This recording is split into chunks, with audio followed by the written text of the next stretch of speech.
Yeah, it's very important. C'est très important. Moi, je pense, et comme je te l'ai dit, hein, beaucoup de gens disent qu'il n'y a pas assez d'emplois. Bon, moi, je n'y crois pas à 100%, quoi, je vais dire. Comment ça? Comment ça? Je pense en fait que les gens ils ne sont pas assez compétitifs. Ok. Voilà, je pense qu'ils ne sont pas assez compétitifs. Il ne s'agit pas d'avoir un diplôme. Il faut être un expert. L'expertise, c'est quoi? C'est le mélange entre la connaissance, l'intelligence et l'expérience. Alors, je m'explique assez rapidement. La connaissance, c'est d'abord l'info, l'information. Il y a beaucoup de jeunes à l'école, ils se contentent d'enregistrer et de restituer. Et ça, c'est un peu la faute aussi au système éducatif. Donc, qui incite les jeunes, on le voit beaucoup à la fac de médecine, et ce n'est pas seulement là-bas.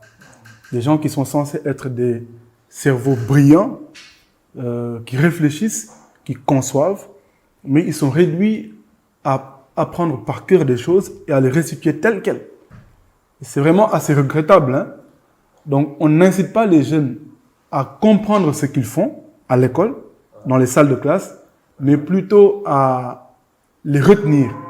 Donc, on devient des gens qui apprennent à enregistrer des infos plutôt que de les comprendre et de les digérer en profondeur. Ok. Et donc, c'est ça qui fait qu'on n'a pas... On a l'info, on a l'information, mais pas la compréhension. Et quand on n'a pas la compréhension, la connaissance, elle ne suit pas nécessairement. L'expérience aussi, forcément. Oui, nécessairement. Parce qu'après la connaissance, c'est l'intelligence qui vient. Moi, je pense que l'intelligence, c'est un peu l'agrégation de tout ce qu'on a eu à emmagasiner comme connaissance et la façon dont on se déploie personnellement dans la vie. Donc, quelqu'un, il est intelligent pas parce qu'il est premier de sa classe. Moi, j'ai tout le temps été premier de ma classe. Mes camarades de classe peuvent en témoigner, notamment du CI jusqu'au BFM. Ça a été un cycle non-stop, comme on dirait, jusqu'à être premier du centre. Chaque année, premier, tout le temps. CI premier, CP, C1, C2, CM1, CM2, jusqu'au BFM, en troisième, ici au Sénégal. Donc, toi, on peut dire que tu es un expert. Je ne pense pas que pour autant je sois un expert. Parce que je ne crois pas aux notes et aux diplômes. J'ai été devancé par moments, hein, quand on faisait des compositions, des contrôles. Parfois, il y en a qui me dépassaient. Mais tout le temps, en fin d'année, c'est moi qui redeviens premier. Moyenne annuelle et rang annuel, tout le temps, c'est moi qui suis devant. Je n'ai jamais été en deuxième ou troisième position. Pour autant, je ne crois pas que l'intelligence soit la résultante du fait que je sois tout le temps premier ou devant mes camarades. Je ne pense pas. Je pense que ça va au-delà. Ce n'est pas les notes qui définissent le niveau d'intelligence de quelqu'un. Ça, je ne le pense pas. D'ailleurs, j'avais un camarade de classe qui s'appelle Libas Diop. Je le salue au passage. Tellement intelligent, il n'était pas deuxième, premier, troisième. Hein. Il était peut-être parfois un peu loin. Sixième, septième, dixième, douzième. Mais tout le monde dans la classe s'accordait à dire que lui, c'est le gars le plus intelligent du groupe. Hein. Okay. Même moi, j'acceptais que Libas, de façon naturelle, ah oui. Et comment ça? Parce qu'il avait une certaine capacité de synthèse qui dépassait la nôtre. D'accord. Donc, quand on expliquait quelque chose ou quand on discutait, tu sentais que le gars, il est vraiment smart, quoi. Il comprend les choses assez vite. Peut-être qu'il n'avait pas comme nous la capacité, malheureusement, c'est le système éducatif, d'enregistrer et de restituer. Moi, je suis très fort pour ça. Okay. Ah oui, ça jusqu'à l'université, hein, je dirige des amicales assez compliquées à gérer, comme l'amicale du CE, le comité exécutif des étudiants. Et en même temps, en DIC1, je suis major de ma classe en fin d'année. Okay. C'était quasiment jamais arrivé, hein? Mais c'est parce qu'on avait cette capacité à enregistrer et à restituer. Mais ce n'est pas ça l'intelligence. Hein? Ce n'est pas ça. Un gars intelligent, c'est un gars comme Libas. Quand tu discutes avec lui, quand tu as des interactions avec lui, tu sens que c'est un gars qui réfléchit très vite. Il synthétise les choses. Il a une façon d'organiser ses connaissances et de les restituer qui fait que tu te dises « Waouh, le gars, il est brillant ». Donc, ce n'est pas seulement la connaissance. Et ce n'est pas seulement les notes en classe. Ça ne veut rien dire. Encore moins les diplômes. Ça ne veut rien dire. Donc, c'est la connaissance qui vient du fait de comprendre en profondeur l'information qu'on reçoit Pas juste le fait de l'enregistrer et de la réciter, mais de la comprendre en profondeur, déjà. Ensuite, après l'avoir bien comprise, être capable, grâce à ton intelligence, de compiler toutes ces données, de les agencer de telle sorte à les restituer ou bien à se déployer soi-même dans la vie de façon qui soit efficace, de façon productive. Donc, qu'est-ce qu'on fait des connaissances qu'on a acquises? C'est ça l'intelligence. Et puis enfin, c'est l'expérience, comme j'ai dit tantôt. C'est les trois jumelés, la connaissance, l'intelligence et l'expérience qui font de toi un expert. Et l'expérience, c'est pas que tu as fait 5, 10, 15 ans, comme le pensent beaucoup, dans une boîte, que tu es quelqu'un qui est expérimenté. C'est pas ça, hein. Quelqu'un peut faire 1 année, 2 années, et il est beaucoup plus expérimenté que quelqu'un qui a fait 10 ans en entreprise.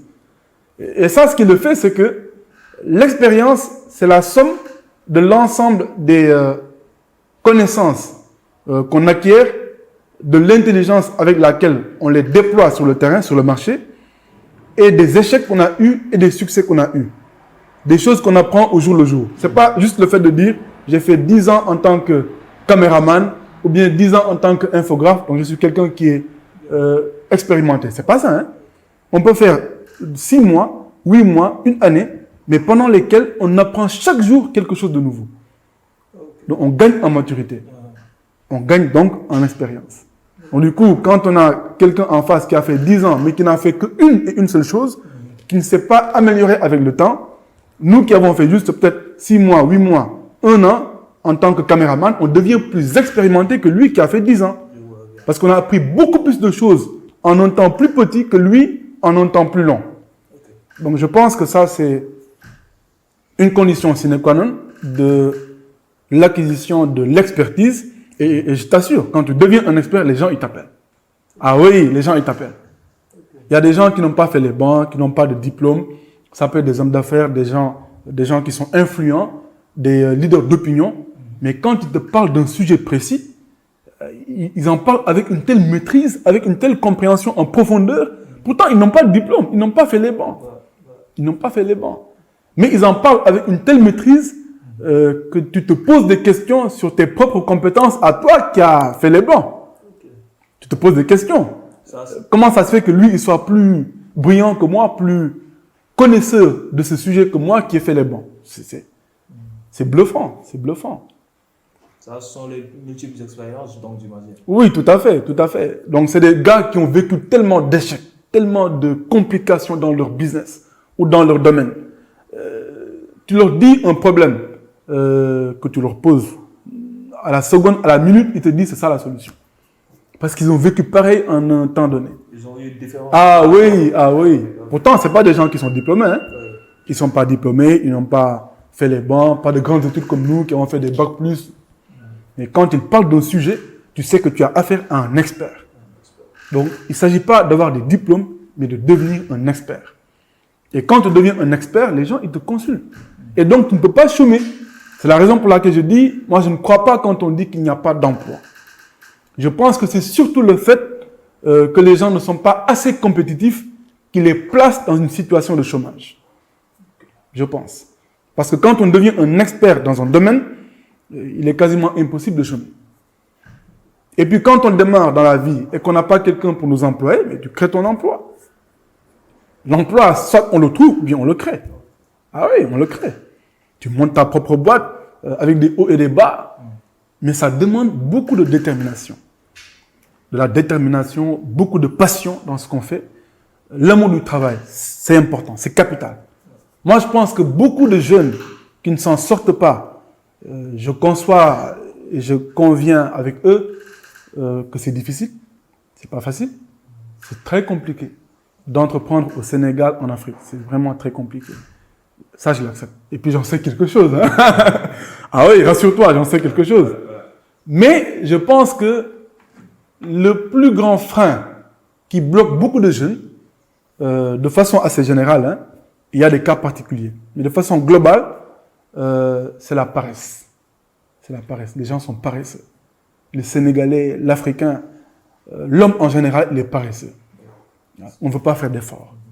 Et en plus, ils veulent tous être dans des bureaux. Oui, carrément. Oui. Dans des bureaux climatisés, costume, cravate. Alors que tout le monde ne peut pas faire la même chose. C'est impossible. Vraiment. C'est impossible. C'est impossible. Moi, je pense qu'il faut qu'on démythifie ou démystifie, c'est selon, cette vision du monde qui veut qu'on a réussi quand on est en costume cravate, quand on est dans un bureau bien climatisé, dans un ministère. C'est pas ça nécessairement la réussite.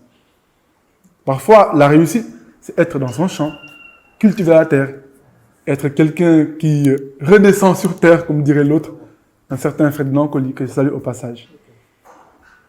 Donc moi, je pense que l'un des plus gros freins, c'est effectivement la paresse. On est paresseux. On n'aime pas faire des efforts. Réussir, c'est difficile, c'est compliqué. Ah oui. C'est pour ça, d'ailleurs, il faut respecter les gens qui ont réussi. Il faut respecter surtout les gens qui ont réussi en Afrique. Ah oui, il faut les respecter. Ils ont du mérite. Moi, je pense honnêtement que quelqu'un qui a fait 5 ans, 6 ans, 7 ans, 10 ans en Afrique et qui a réussi est plus méritant et même plus brillant que quelqu'un qui a fait le même temps et qui a réussi aux US ou bien en Chine. Je le pense honnêtement. Oui. Quelqu'un qui réussit en Afrique, qui a fait 5 ans, 7 ans, 10 ans, qui a bien réussi, il est plus méritant, il mérite plus de respect que quelqu'un qui a réussi sur la même période aux États-Unis. Ça, je suis d'accord. Ah oui, carrément. Parce que les conditions d'entreprise en Afrique, au Sénégal, sont tellement compliquées. On te met tellement de bâtons dans les roues.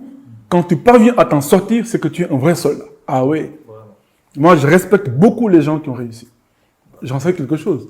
Donc, je les respecte beaucoup. Donc, si je devais donner un message à toi et aux jeunes qui nous suivent, c'est de dire, il faut cesser d'être paresseux. Cesser de dire qu'il n'y a pas d'emploi.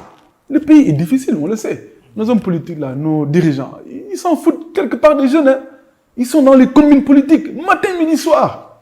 Donc c'est à nous, les jeunes, de nous dire, nous prenons la décision d'endosser notre destinée personnelle. Donc la responsabilité de réussir ou d'échouer, elle nous incombe à nous et à nous seuls.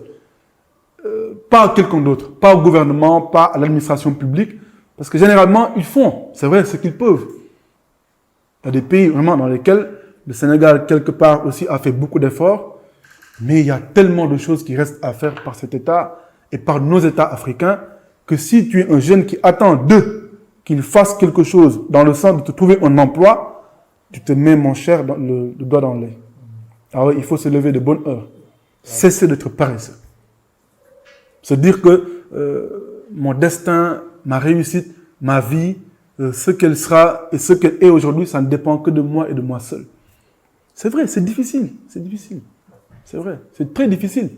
Mais il faut y croire, il faut s'engager et il ne faut jamais tenter de rendre les autres responsables de nos échecs ou de nos erreurs. On fait des erreurs, hein? Nous tous, on en fait.